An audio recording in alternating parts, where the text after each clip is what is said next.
Welcome back, guys. It is another TLT matchup review. Man, it's been a massive week in the Supercoach landscape for myself. Lots of moving pieces, lots of new features in the draft oracle and whatnot. Getting this out is such a mad scramble. I'm trying to be the earliest TLT type operator for draft people just to get you locked in well and truly in time for your waivers and stuff. So let's rip in. First thing I want to show you guys, you may have already seen this video. This is like the draft oracle where you analyze your team and league, as you would know by now. Usually we enter the round data. I want to just skip that today and show you the new stat suite for people. So the matchups we're about to talk about today, they're all in here, all updated, blah blah blah. But what people can do now, if they are using draft oracle, so even like if people don't really love draft but they play it, they can leverage the stats for their classic teams and stuff. So you go upcoming hot team runs, what team looking good in the next 3 rounds. This takes into account buys, evidently, guys. You can look out at seven games ahead. Canberra's the one to have, as you guys know. West offset the Dolphins by dominance by having better matchups, so that's all cool.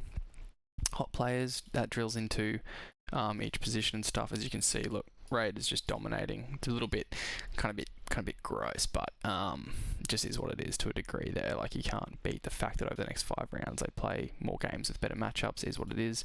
7 is a bit more balanced. Flip and fetch is really cool for draft and stuff. Like, if you've got Lehigh, you could, go and get Lehigh. You could flip one of these guys for him, for example.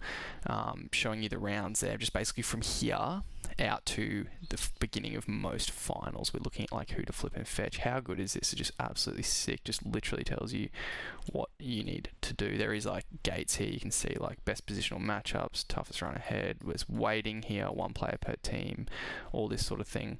Team final strength of schedules, guys. This is mine. Yep, I'm targeting Manly, targeting Titans, Cronulla, South, Para. I'm getting off Melbourne, guys. Getting off Newey, Canterbury, Brisbane, for example. Toughest fantasy environment, you can read all that down here.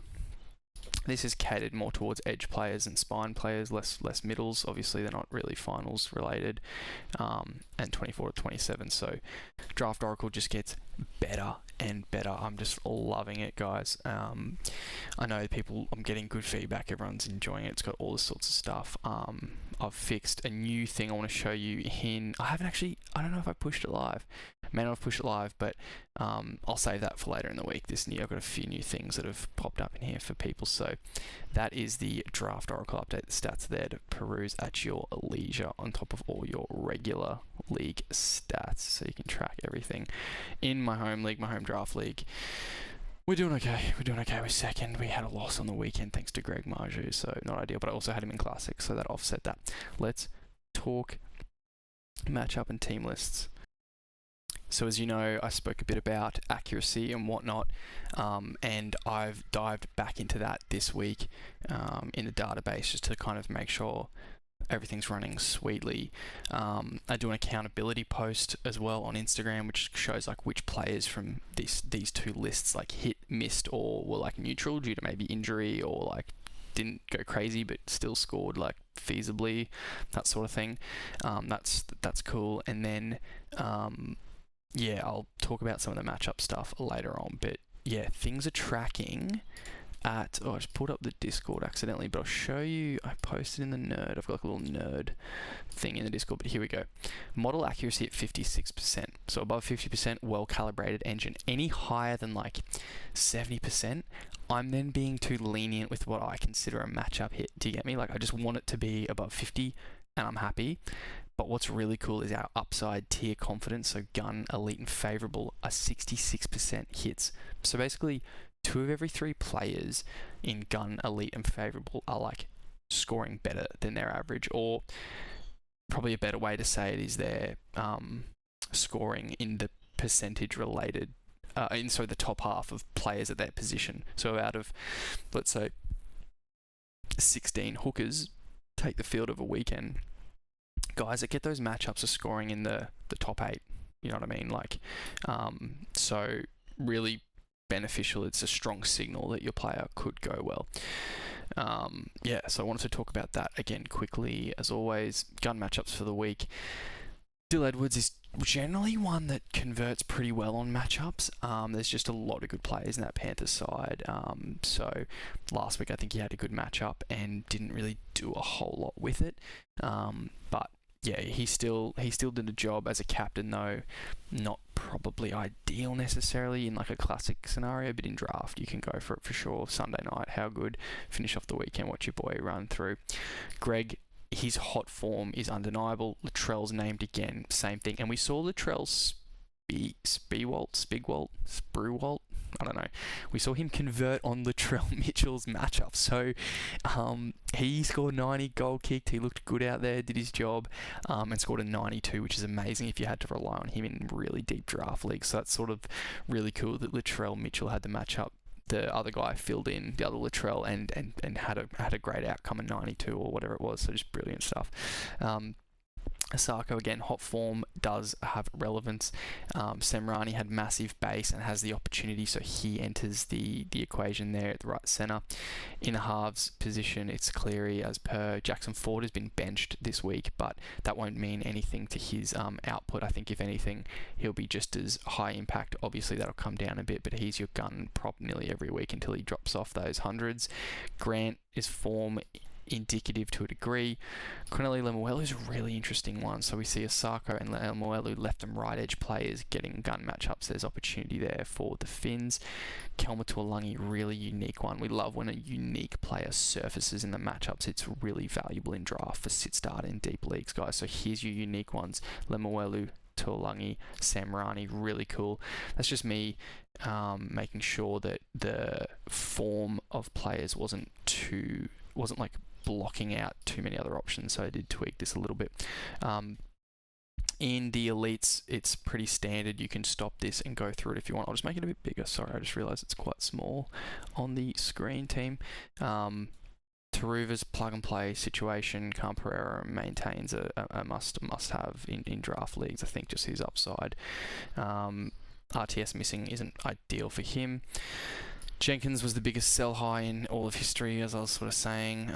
So was Latrell to a degree. I think you can still get off those guys, get a good price from. You may not want to. Jenkins may have got you set up for the season. Now some of your faltering players may be coming good in your teams, and so you can just ride the Jenkins wave. I'm definitely doing that in one league where his hot start was much appreciated. Now I'm just like, sweet, if you score me 40, that's fine. If you score me 120, that's just as good. I'm not stressed. You've done a job, mate, for what I paid at price in draft.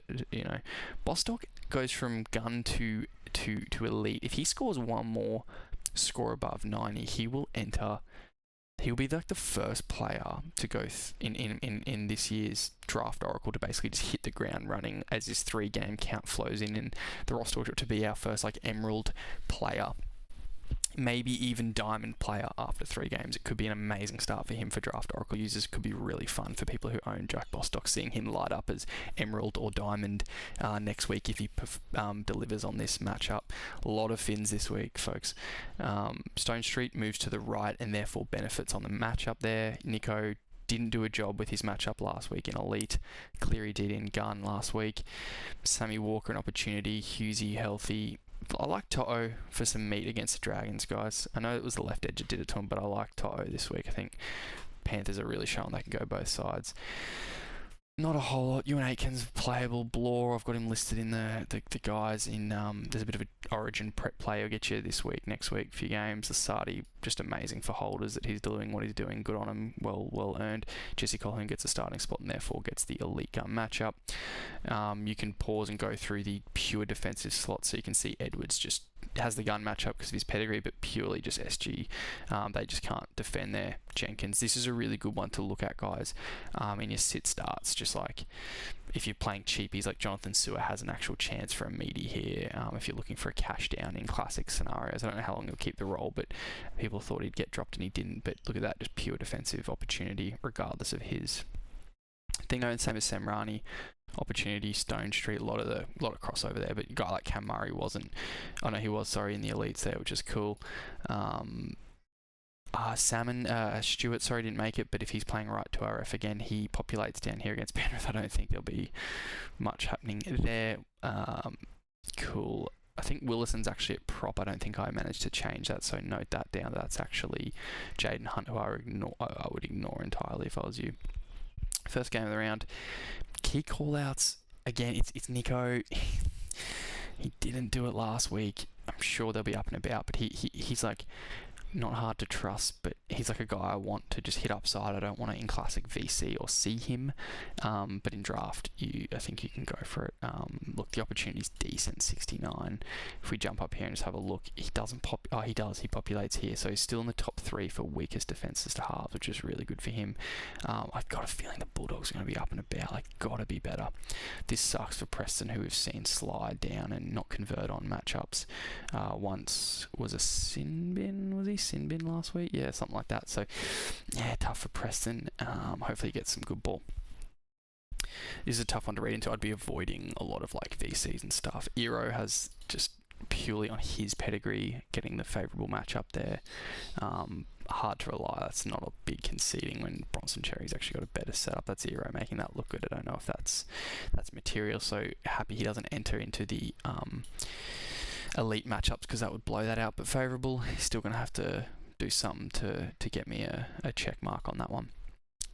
This game's interesting. Souths, they did not allow the Sharks to convert on matchups yet. The Finns scoring ability 77, 65, 69, 69 flow in here and yeah, really boost the matchup quality for the Dolphins, so we'll see what happens here in Brisbane. Magic round. I think this will be the second game on Friday. Is that how they're doing it? Yeah, so could be a good environment and hopefully we get the best out of the Dolphins, who are like they drop the most footy in the entire comp. I just realised I'm a little bit in the way of the edge of the thing. So the Finns have to be better on Friday night to kind of put away this South team, especially if Trelly Mitt turns up. He's running at Bostock, which is going to make life really hard, and Bostock running at Trell could be tough.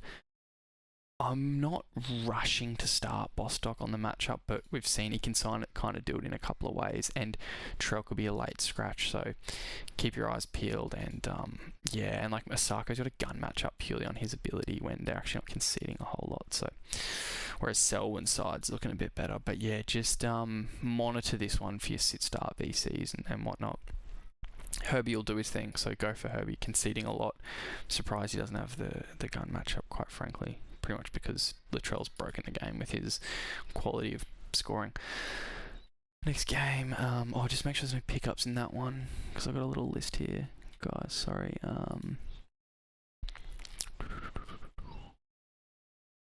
Souths, no. I mean, you could take, I mentioned Sean Bloor, he's not waiverable, but a free agency. You could prepare for, that was in the, sorry, he's in a future game, Sean Bloor, but I mentioned him up here. You could prepare for finals by grabbing, Origin by grabbing Ashton Ward if you really wanted, guys. You grab Ashton Ward. Sigwald's 19th man. I can't believe he didn't get another run. He looked quite good.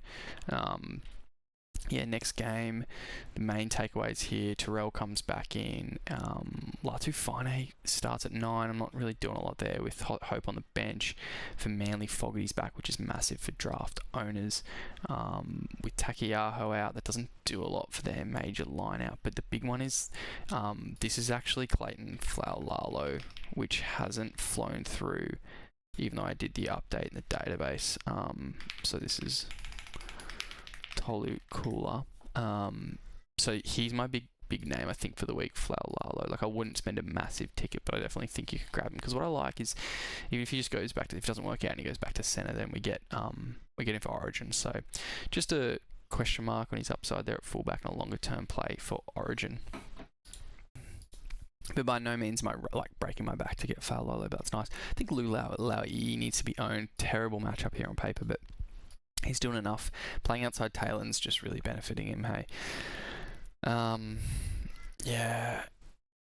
Taruva again, I mentioned. I think he can be owned in draft leagues. Yeah, I wouldn't as I said, break your back for any of these guys. But yeah, I've definitely got the tough matchup warning for Lau'i, but I do think he's a longer term play for Origin. Doesn't play 12, but plays the rest. So if you're in a deeper league, CTW needy, I think Lau'i is an okay speculative ad.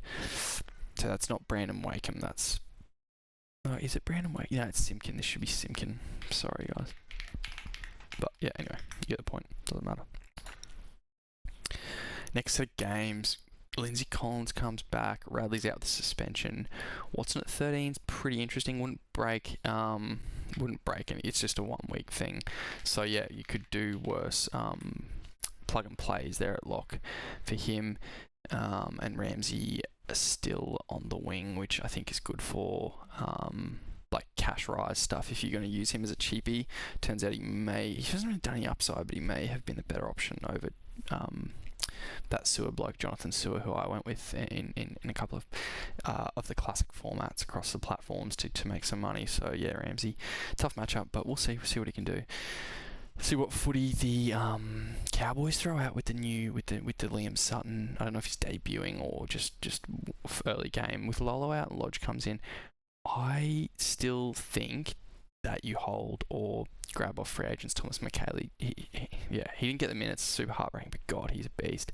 I think there's a lot else about from here in my little list of draft pickups. Yeah, not in this game anyway. The next one though, Sam Rani's really interesting. Definitely worth a low end waiver in deep leagues, but it's does he go to wing and kick Kelly out after? Is he fast enough to play wing? Does Pennisi? I don't know what his future holds. Don't actually waiver for him, but plug and play in deep leagues. You could do worse given the sheer conceding level against the Storm. Moses Leo's back, but we know what that looks like. I wouldn't bother with that. Bloor is just a pickup for free agencies to prepare for round 12 and beyond. He'll just do a job there. Munster won't be there, which will obviously impact his quality. Is there any other call-outs here? Just like the Samrani piece. Hugo Peel's out, that's fine. This game's interesting though. I was big on Cooper Bye, and I still am. I think he is still someone you hold, and you just see if those minutes improve. He just needs to play more minutes, and I know they're trying to look after him, but at some point you've also got to try and win, and sometimes the best way to develop a guy is to just get him out there. Oliver Pascoe, yep, of course, waiver for him at the hooker, blah, blah, blah. That's pretty self-explanatory in Classic as well. You just cash grab him, just get on there, just see what happens. They play 12. It's I think you just go for it. They looked much better with Zane Harrison in, which is awesome for the Titans because he looked good. I liked what he did. I saw something from him. You know my feelings on Lockie Ilias. I saw something from Harrison, which is really cool.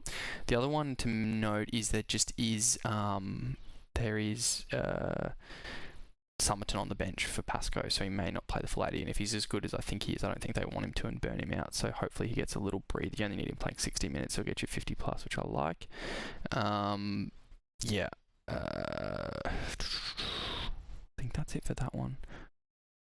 Knights 1-17, there's nothing there on the Knights. You guys know the deal with the Knights.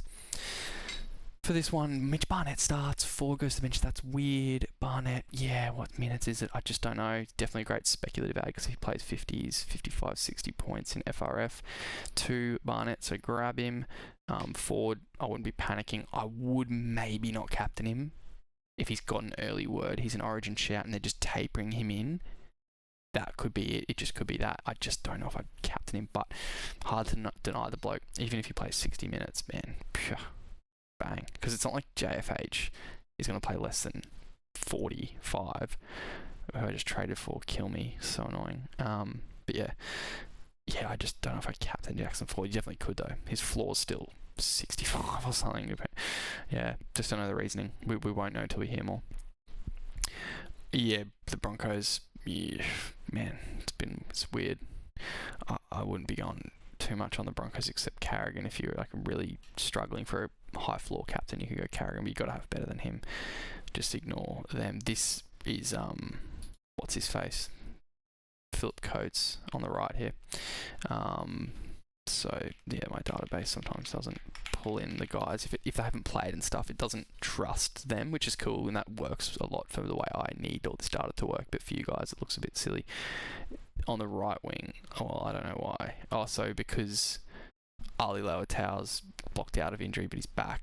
It's pushed down into right centre, but he's actually at right wing. So just ignore that. It's all pretty self-explanatory. This is Ali. Yeah, whatever. I'm not going to talk about this one too much, so I've got to get out of here, get to the gym. Last game Yeah, it's good for Willison being prop though in the Broncos game. Get through more base, I think. Reed's out for 3 months, so Flanagan and Atkinson come back in. Ryan Couchman goes to lock, which I think is good for him. He can just score anywhere, it doesn't matter. Hamish Stewart back to the edge, who actually, yeah, he did a job out there. Got a lucky try there, which is great for owners and starters of him. Moses Sully back to centre for the Dragons. Yeah, this is Gutho. Clint Gutherson. I think Sloan's out. No, he's on the bench, so yeah, not a lot to comment on here. You've either got blokes in this team or you don't. This is Dylan Egan, who obviously is a pickup guy. Is waiverable, played 70 minutes. Definitely thought he'd play like 60, but I think Leilua was still not there. I'm not sure. I didn't pay close attention. Was too busy. But yeah, go grab yourself Dylan Egan and prepping for Origin. That's the main one for me, guys. Obviously Pascoe. We spoke about. Obviously Mulatalo, if he's out there, you need to spend a number 1 on him, but I think he'd be owned everywhere that's competitive, but if not, go get him. Remember, later we're doing Draft Doctors 2. We have all the teams sorted for that, so if you missed out, you'll have to wait for next time. Remember, all of the good stuff is available in the Draft Oracle, all the stats, all that stuff. Just get in there, have a look at it. I made a video too last week just showing like some of the cool bits and pieces in there and some of the aesthetics and visuals and why it is what it is, which makes playing Supercoach way more fun. Hey Supercoach, hire me, I'll make your product better, obviously. Yeah, I know, you probably... No, don't hire me because my salary's, yeah, it's not going to work. But yeah, I can consult for you or something in the off season. We'll do something like that. These are your matchups, guys. Get in there, back yourself. Remember, data is just a piece of the puzzle. As much as I temper my data to be probably as good as I can get it in the landscape, yeah, it's just a piece of the puzzle. So yeah, just comment below if you have any queries, or message me straight on Twitter, Discord, or Substack for any direct questions relating to your team and waivers tonight. But yeah, Magic Round, bring it on.